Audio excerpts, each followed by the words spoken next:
I've come to realize that most of the cultural practices that were instituted by our ancestors back in the day weren't targeted towards making us not live the best of life. Now, these cultural practices were actually targeted towards or directed towards making us be able to live the best kind of life possible. So I look at the intentions behind some of these cultural practices. And of course, I'm also going to agree with you that some of these cultural practices have actually outlived its usefulness. So I'm always an advocate of us trying to grow based on the social construct or social system, things that are independent or indigenous to us as a people, as a clan, as a tribe. That has always been my advocacy. So looking back towards the ancestral practices, it's a clear notes that these ancestors of ours didn't have some negative intentions towards some of the institutions of this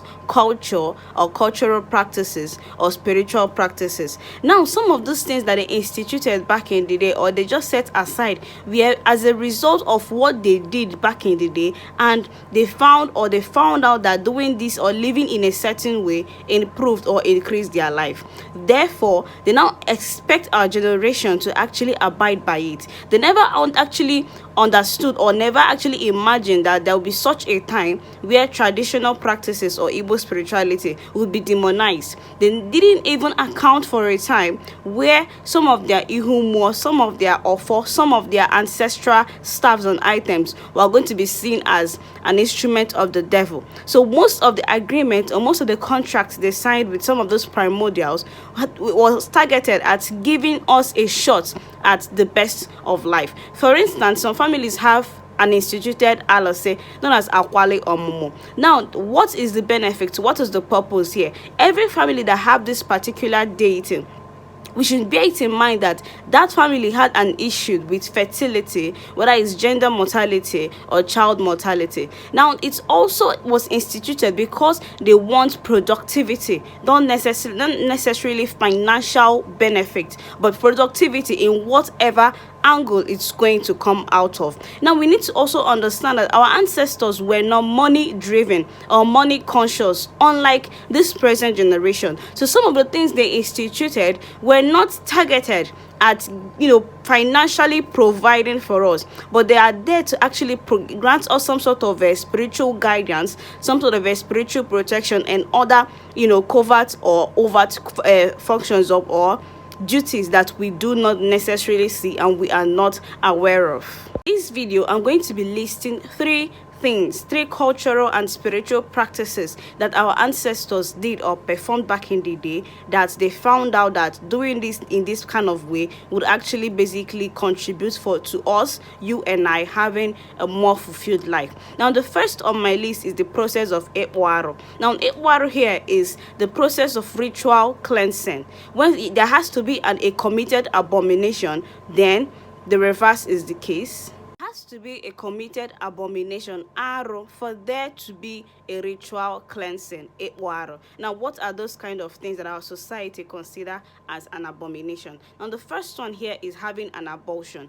Now, it doesn't just come from the woman who actually participated in the abortion, but the man, every figure, everybody that contributed to actually to this removal of this fetus, all of them are going to kind of have a share in this cosmic karma, and they will be punished when the time comes. So anybody, whether it's the man that brought the money, the doctor that performed the abortion, the friend that even gave the direction, everybody is going to be held by Ajani. Now, there is a need for them together or independently to perform what we call Ekwaru. Now, other forms of it are incest, rape, and removal or desecration of an ihumo or a spiritual entity. All these things demand for what Ndi Igbo call Ekpo Aro. But most importantly, there is this need for every new or intending couple to actually go through this process of Ekpo Aro.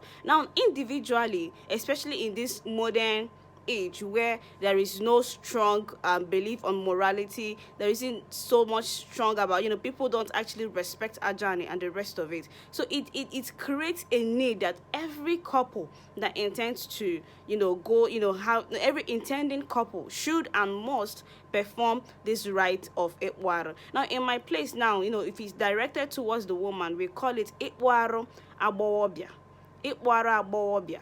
Call it Ikwaro Abowobia. Now, it's essential that this process should be undergone between the intending couple. Now, this is supposed to be targeted towards helping to cleanse off any residual effect that is coming from any form of arrow. Now, apart from abomination, apart from abortion, there could be some kind of a arrow that is germinating from an ancestral cause. Now, if you're going into marriage with this person, there is also a need for, to have to be a lineage cleansing. But for you to be on the safe side, it's also encouraged that you perform Ikwaro on both your wife and on the husband as well. The second cultural spiritual practice that we should talk about is what we refer to as Ikwu Ngom Miri.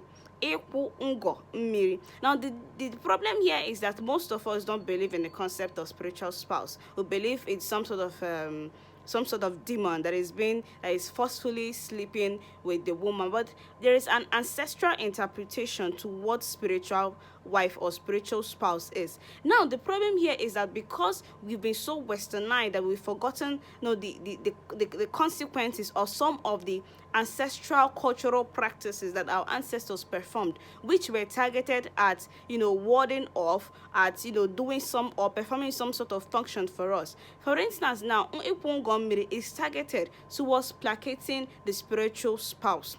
This ritual or rite is basically done on women, specifically just women, or in some communities they can actually allow it to be done for the man, because it's not just a woman that actually has a spiritual spouse. A man can actually have a spiritual wife, and a woman can also have a spiritual spouse. Now, just like the process of imego, when a man wants to get married to a woman, during the process of imego, the man and the kinsman basically meet the woman's family and they offer up some sort of a monetary exchange. That's the same way, that's the same interpretation by saying Ekwu Ngomiri, Ego Gomiri. Now, if you're going into any marriage with anybody, you need to understand that you are not just marrying that person as a whole, you're not just marrying that person's family, but you're also marrying that person's ezumezu. What does this ezumezu mean in this case? You're marrying this person's Ndiche, you're marrying this person's Ndotu, you're marrying every spiritual entity, every spiritual concept that is basically guiding or basically following this individual.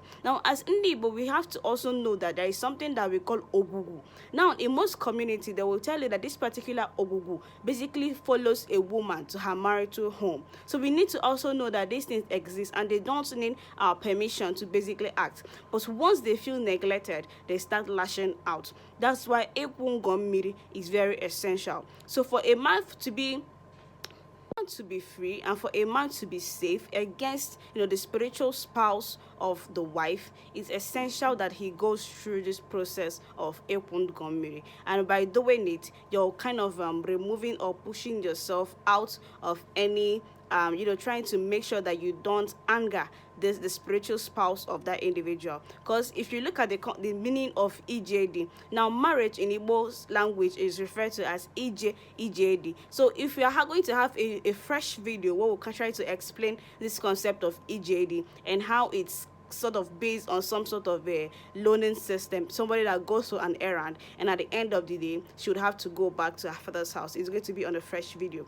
but for now we need to understand that marriage is not really, we have to understand that Ekwu Ngomiri is targeted at ensuring that the spiritual spouse of the wife and the spiritual family of the wife is duly appeased, and they would not lash out and inflict the family with things like miscarriage, business failure, some sort of barrenness, and the rest of it. Final point on my list is something that I see these days as being despicable, especially when it's coming from a Christian perspective. And another reason, which is coming from people are now scared and value their life. They will tell you that they cannot drink the unko that the wife is going to give them because they are afraid of evil peoples around, and poison and the rest of it. Well, there is always a remedy for it. We need to even understand the importance of unko, the unko, the wine carrying. We need to understand it, understand the spiritual significances